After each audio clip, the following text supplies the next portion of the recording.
ಕೋಟಿಯಲ್ಲಿ ನಿಂತು ಬೆಂಗಳೂರು ಕಟ್ಟಂತ ಕೆಂಪೇಗೌಡರ ಋಣವನ್ನು ತೀರಿಸಲಿಕ್ಕೆ ನಾವೆಲ್ಲ ಇಲ್ಲಿ ಸೇರಿದ್ದೇವೆ. ಸಮಸ್ಯೆಗಳು ಬಹಳ ಇದ್ದೇ ಇರ್ತದೆ. ರಾಜಕಾರಣದಲ್ಲಿ ಟೀಕೆಗಳು ಬರ್ತಾನೆ ಇರ್ತದೆ. ಪ್ರಜಾಪ್ರಭುತ್ವದ ವ್ಯವಸ್ಥೆಯಲ್ಲಿ ಜನರ ಋಣವನ್ನು ತೀರಿಸಬೇಕಾದ್ದು ನಮ್ಮೆಲ್ಲರ ಕರ್ತವ್ಯ. ನಾವು ಬದುಕಿದ್ದಾಗ ಒಂದು ಕೊಟ್ಟೋಗೋದು, ಒಂದು ಬಿಟ್ಟೋಗೋದು. ಅದನ್ನೇ ಬಾಲಕೃಷ್ಣರವರು ಇವತ್ತು ಅವರ ಶಾಸಕತಾನದ ಅವಧಿಯಲ್ಲಿ ನೀವು ಕೊಟ್ಟಂತ ಅವಕಾಶದಲ್ಲಿ ನಿಮ್ಮೆಲ್ಲರ ಋಣವನ್ನು ತೀರಿಸಲಿಕ್ಕೆ ಇವತ್ತು ಎಲ್ಲರ ಪ್ರಯತ್ನವನ್ನ ಸೆಳೀತಾ ಇದ್ದಾರೆ. ಆರೋಗ್ಯ ಸಚಿವರು ಬಂದು ರೇವಣ್ಣವರು ಎಲ್ಲ ಸಂದರ್ಭದಲ್ಲೂ ಕೂಡ ನನ್ನ ಕರ್ಮಭೂಮಿ, ನನ್ನ ಜನ್ಮಭೂಮಿ, ನನಗೆ ಇಲ್ಲಿ ಅಧಿಕಾರ ಇರಲಿ, ಅಧಿಕಾರ ಇಲ್ಲದೆ ಹೋಗ್ಲಿ, ನಾನು ಋಣವನ್ನು ತೀರಿಸಲೇಬೇಕು ಅಂತೇಳಿ ಬಾಲಕೃಷ್ಣ ಅವ್ರ ಜೊತೆ ಬಲಗೈ ಬಂಟನಾಗಿ ನಿಂತ್ಕೊಂಡು ಅವರು ಸುರೇಶ್ ಇಬ್ರು ಸೂರ ಕೆಲಸವನ್ನು ಮಾಡಿಕೊಂಡು ಬರ್ತಾ ಇದ್ದಾರೆ. ನಮ್ಮ ರವಿ ಅವರು ಯಾವಾಗಲೂ ಕೂಡ ಬಾಲಕೃಷ್ಣರವರಿಗೆ ಈ ಕ್ಷೇತ್ರದ ಅಭಿವೃದ್ಧಿ ಬಗ್ಗೆ ಯಾವಾಗಲೂ ಕೂಡ ಅವರ ಜೊತೆಯಲ್ಲಿ ಇದ್ಕೊಂಡು ನಮ್ಮ ಹತ್ರ ಒತ್ತಡವನ್ನು ತಂದು ಈ ಎಲ್ಲ ಕೆಲಸಗಳನ್ನ ಮಾಡಿಕೊಂಡು ಬರ್ತಾ ಇದ್ದಾರೆ. ಇವತ್ತು ನಾವೆಲ್ಲ ರಂಗನಾಥ ಸ್ವಾಮಿಯವರ ಸನ್ನಿಧಿಯಲ್ಲಿ ಇವತ್ತು ಕೋಟೆಯಿಂದನೇ ಆ ರಂಗನಾಥ ಸ್ವಾಮಿಗೆ ನಾವೆಲ್ಲ ನಮಸ್ಕಾರವನ್ನು ಅರ್ಪಿಸುವಂತ ಒಂದು ಭಾಗ್ಯ ನಮಗೆಲ್ಲ ಸಿಕ್ಕಿದೆ. ನಿಮ್ಮೆಲ್ಲರ ಸಮ್ಮುಖದಲ್ಲಿ ಆ ರಂಗನಾಥ ಸ್ವಾಮಿಗೆ ನನ್ನ ಸಾಷ್ಟಾಂಗ ನಮಸ್ಕಾರಗಳನ್ನು ಅರ್ಪಿಸಲಿಕ್ಕೆ ನಾನು ಪ್ರಯತ್ನ ಮಾಡ್ತಾ ಇದ್ದೇನೆ. ಇವತ್ತು ಮಾಗಡಿ ಕೆಂಪೇಗೌಡರವರು ಕಟ್ಟಿದ ಕೋಟೆ, ಸೋಮೇಶ್ವರದ ದೇಗುಲು, ಕೆಂಪಾಪುರದಲ್ಲಿ ಅವರ ಸಮಾಧಿ ಕೂಡ ಅಭಿವೃದ್ಧಿ ಮಾಡುವಂತ ಕೆಲಸವನ್ನು ನಾವು ಹಮ್ಮಿಕೊಂಡಿದ್ದೇವೆ. ನಮ್ಮ ಶಿವಕುಮಾರ ಸ್ವಾಮೀಜಿಯವರು ಅವರ ಏನು ಈ ಜನ್ಮ ಸ್ಥಳ ಕೂಡ ಈ ಕ್ಷೇತ್ರದಲ್ಲಿ ಸೇರಿದೆ. ಆದಿಚುಂಚನಗಿರಿ ಕ್ಷೇತ್ರ ಕೂಡ ಅವರ ಶ್ರೀಗಳು ನಮ್ಮ ಹುಟ್ಟಿದಂತ ಬಾಣಂದೂರು ಕೂಡ ಈ ಮಾಗಡಿ ಕ್ಷೇತ್ರಕ್ಕೆ ಸೇರಿದೆ. ಇಡೀ ರಾಜ್ಯಕ್ಕೆ ಒಂದು ಐತಿಹಾಸಿಕವಾದಂತಹ ಪವಿತ್ರ ಭೂಮಿ ಮಾಗಡಿ ಅನ್ನೋದನ್ನ ನಾವು ಯಾರು ಕೂಡ ತಳ್ಳಾಕ್ಲಿಕ್ಕೆ ಸಾಧ್ಯ ಇಲ್ಲ. ಸಾವಂದುರ್ಗದ ಬೆಟ್ಟ ಇರ್ಬೋದು, ಬೆಂಗಳೂರಿಗೆ, ಇಡೀ ಬೆಂಗಳೂರಿಗೆ ಒಂದು ಕಾಲದಲ್ಲಿ ತಿಪ್ಪುನಹಳ್ಳಿಯಿಂದ ನೀರನ್ನ ಕೊಡ್ತಾ ಇದ್ದದನ್ನ ಇತಿಹಾಸ ಪುಟವನ್ನ ಯಾರು ಕೂಡ ಅಳಿಸ್ಲಿಕ್ಕೆ ಸಾಧ್ಯ ಇಲ್ಲ. ಇವತ್ತು ನಾವೆಲ್ಲ ಅಭಿವೃದ್ಧಿಯ ಗಮನವನ್ನ ಸೆಳೀತಾ ಇದ್ದೇವೆ, ಅಭಿವೃದ್ಧಿ ಮಾತಾಡ್ತಾ ಇದ್ದೇವೆ. ರೇವಣ್ಣವ್ರು ಹೇಳ್ದಂಗೆ ಭಾವನೆ ಮೇಲೆ ನಾವು ರಾಜಕಾರಣ ಮಾಡೋದಿಲ್ಲ, ಬದುಕಿನ ಮೇಲೆ ರಾಜಕಾರಣ ಮಾಡ್ತಾ ಇದ್ದೇವೆ. ನಮ್ಮ ಆಚಾರ ವಿಚಾರ ಮತ್ತು ನಮ್ಮ ಸಂಸ್ಕೃತಿ ಇವೆಲ್ಲ ಕೂಡ ನಿಮ್ಮ ಕಣ್ಣಲ್ಲಿ ನೀವೆಲ್ಲ ನೋಡ್ತಾ ಇದ್ದೀರಿ. ತಮ್ಮಾಜಿ ಒಂದು ಮಾತನ್ನ ನಿಮ್ಗೆಲ್ಲ ನೆನಪು ಮಾಡಿದ್ರು. ನಾನು ಪವರ್ ಮಿನಿಸ್ಟರ್ ಇದ್ದಾಗ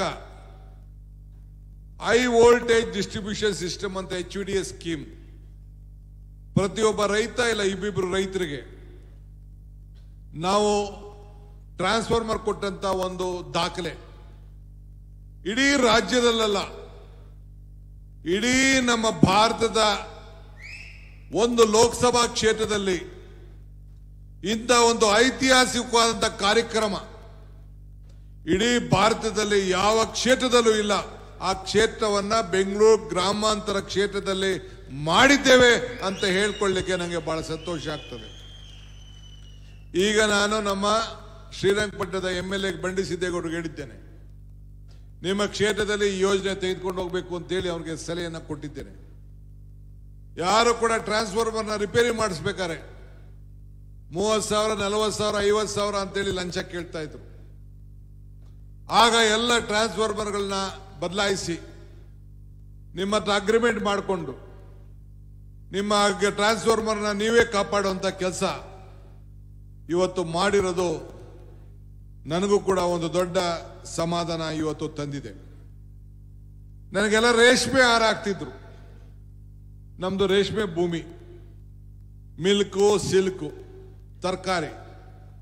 ನಮ್ಮ ತಾಯಿ ಯಾವಾಗಲೂ ಕೂಡ ನಮ್ಮೂರಲ್ಲಿ ಅವರೆಕಾಯಿ ಬೆಳೆದ್ರು ಕೂಡ ಮಾಗಡಿ ಕಡೆ ಅವರೆಕಾಯಿ ತರಿಸು ಅಂತ ಕೇಳ್ತಾ ಇದ್ರು. ಇಲ್ಲಿ ಭೂಮಿ ಅಷ್ಟು ಸೊಗಡಾದದ್ದು.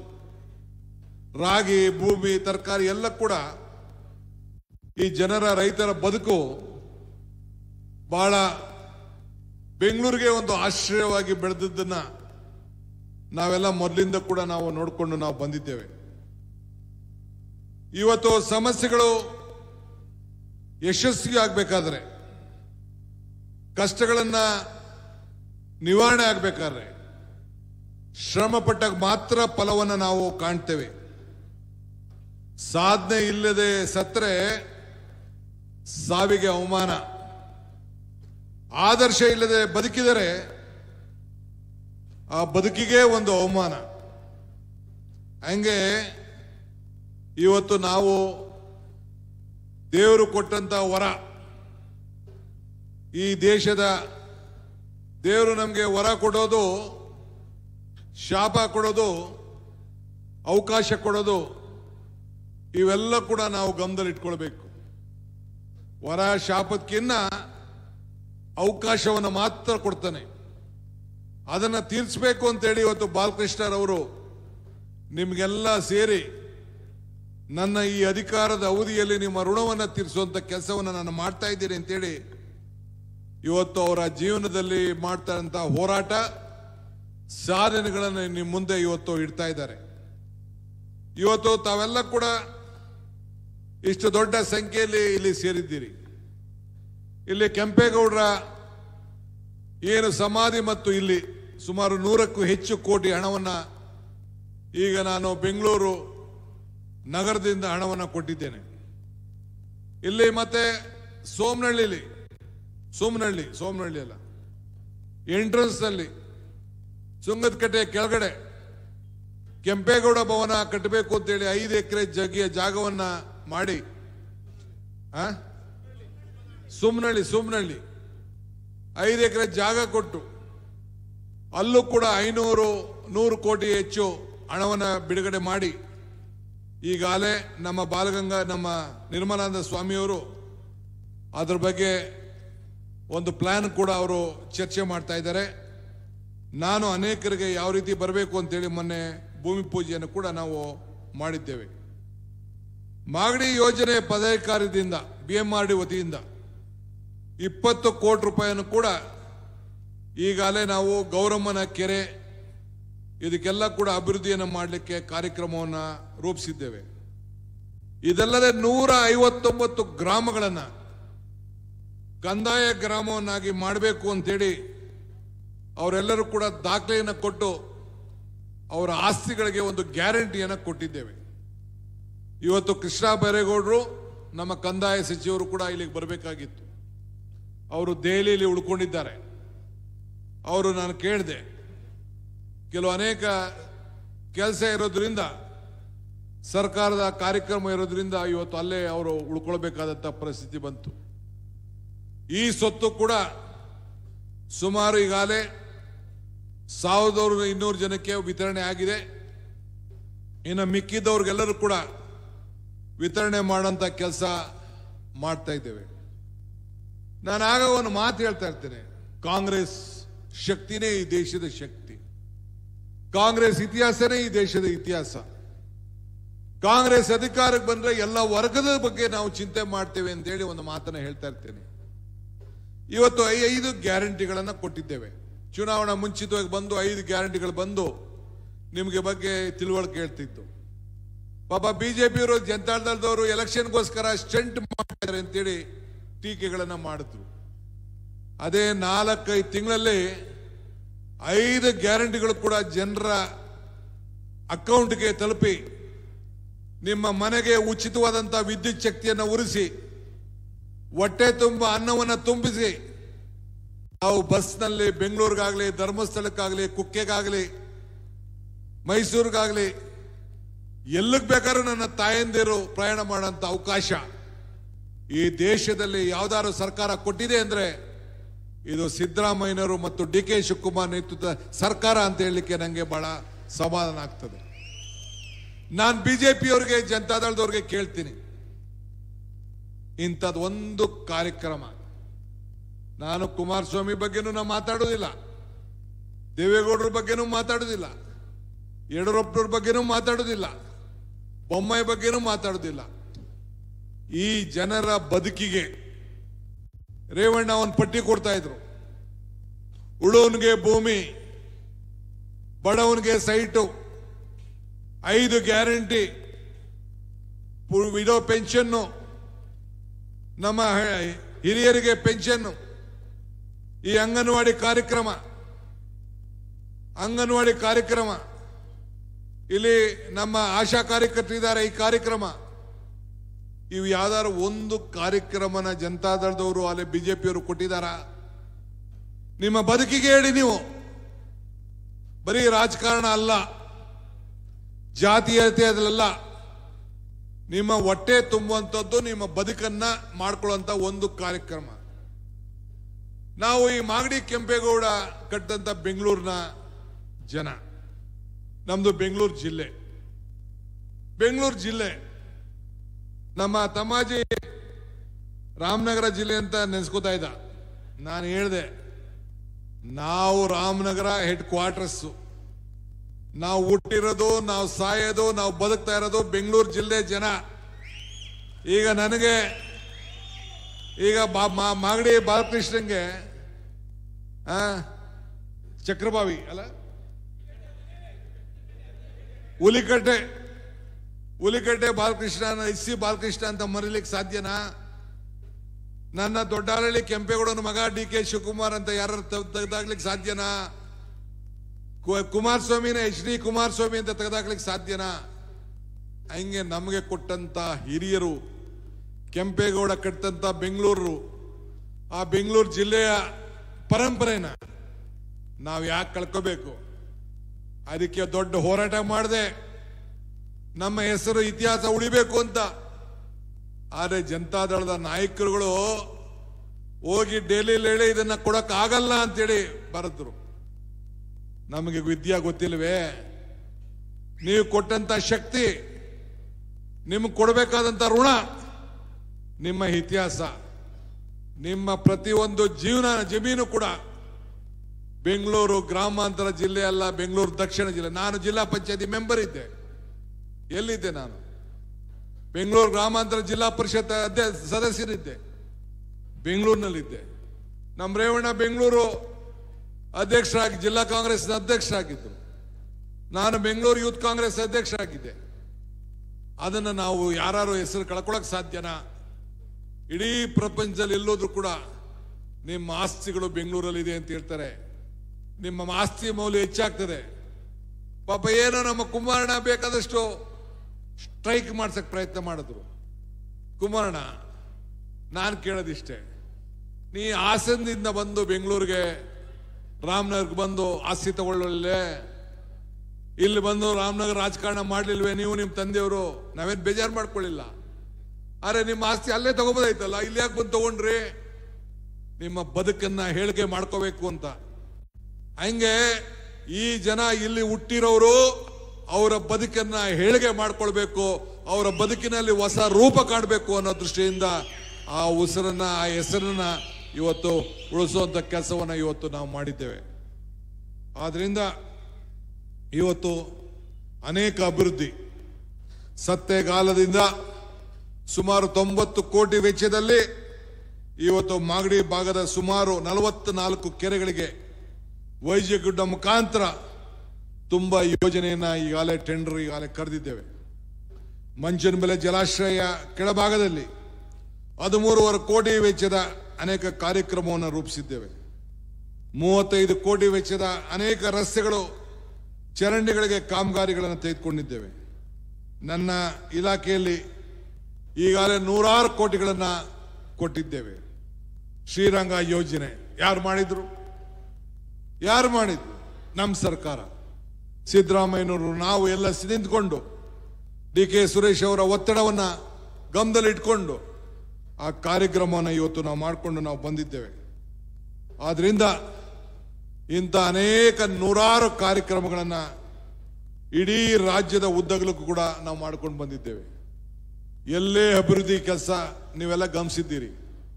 ಇಂಥ ಭವ್ಯವಾದಂಥ ಕಾಮಗಾರಿಗಳನ್ನು ಮೊನ್ನೆ ಬೀದರ್ಗೆ ಹೋಗಿದೆ 2,000 ಕೋಟಿ ರೂಪಾಯಿ, ಗುಲ್ಬರ್ಗಕ್ಕೆ 5,000 ಕೋಟಿ ರೂಪಾಯಿ ಪ್ಯಾಕೇಜ್ ಕೊಟ್ಟಿದ್ದೇವೆ, ಕಲ್ಯಾಣ ಕರ್ನಾಟಕಕ್ಕೆ.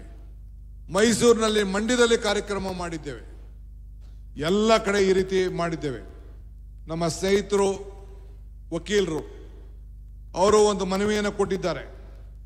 ನಾನು ಬಾಲಕೃಷ್ಣ ಅವರು ಮಾತಾಡಿದ್ದೀವಿ. ನೀವು ಅವ್ರ ಜೊತೆ ಇರಿ ಅಷ್ಟೇ, ನಿಮ್ಮ ಕೆಲಸ ನಮಗಿರ್ಲಿ, ಮಿಕ್ಕಿದ್ ಬಿಡಿ, ನಾವು ಆ ಕೆಲಸ ಎಲ್ಲ ನಾವು ಮಾಡಿಕೊಡ್ತೇವೆ. ಒಟ್ಟಾಗಿ ಸೇರಿ ನೀವೆಲ್ಲ ಸೇರಿ ಕೆಲಸವನ್ನು ನೀವು ಮಾಡಬೇಕು.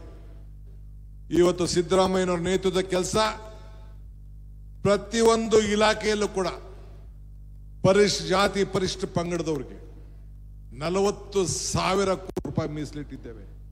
ಇದೇನಾದ್ರು ಬಿಜೆಪಿಯವ್ರು ಮಾಡಿದ್ರಾ? ದಳದವ್ರು ಮಾಡಿದ್ರಾ? ಇಂಥ ಕಾನೂನು ತೆಗೆದುಕೊಂಡು ಬಂದಿದ್ರಾ?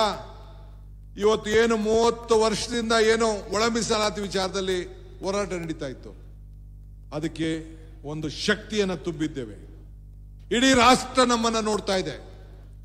ಯಾವ ಸರಳತೆಯಲ್ಲಿ ಇವತ್ತು ಲಂಬಾಣಿ ಜನಾಂಗ ಇರ್ಬೋದು, ಬೋವಿ ಜನಾಂಗ ಇರ್ಬೋದು, ಎಲ್ಲ ಪರಿಶಿಷ್ಟ ಜಾತಿ, ಪರಿಶಿಷ್ಟ ಪಂಗಡದಲ್ಲಿರೋಂಥ ಎಲ್ಲ ವರ್ಗದವ್ರಿಗೂ ಕೂಡ ಸರ್ವರಿಗೂ ಸಮಪಾಳು ಅಂತ ಹೇಳಿ ಅವ್ರಿಗೆ ನ್ಯಾಯವನ್ನು ಒದಗಿಸ್ಕೊಡುವಂಥ ಕೆಲಸವನ್ನು ನಾವು ಮಾಡ್ಕೊಂಡು ಬಂದಿದ್ದೇವೆ.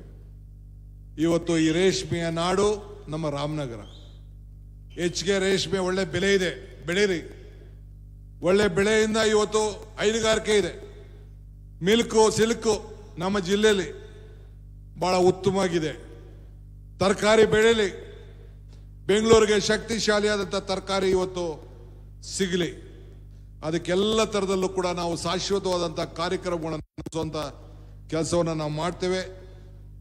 ಇವತ್ತು ಬಾಲಕೃಷ್ಣರವರ ಹೋರಾಟ, ಇವತ್ತು ಅಲ್ಲೂ ಕೂಡ ಬಿಡದಿ ಹೋಬಳಿಯಲ್ಲಿ ಅನೇಕ ಯೋಜನೆಗಳನ್ನು, ಅಂತಾರಾಷ್ಟ್ರ ಮಟ್ಟದ ನಗರವನ್ನು ಮಾಡಬೇಕು ಅಂತೇಳಿ, ಗ್ರೇಟರ್ ಬೆಂಗಳೂರು ಅಥಾರಿಟಿಯ ನಗರನ ಮಾಡಬೇಕು, ಬೆಂಗಳೂರಿನ ಒಂದು ಭಾಗ ಆಗಿ ಇರಬೇಕು, ಅಲ್ಲಿಗೆ ಮೆಟ್ರೋ ತರಬೇಕು, ಹೊಸ ರೈಲನ್ನು ತೆಗೆಸಬೇಕು, ಉದ್ಯೋಗಗಳನ್ನು ಸೃಷ್ಟಿ ಮಾಡಬೇಕು ಅಂತೇಳಿ ಇವತ್ತು ಅನೇಕ ಯೋಜನೆಗಳನ್ನು ಅವರು, ಸುರೇಶ್ ಅವರು ಇಬ್ರು ಸೇರಿ ಕೆಲಸವನ್ನು ಮಾಡ್ತಾ ಇದ್ದಾರೆ.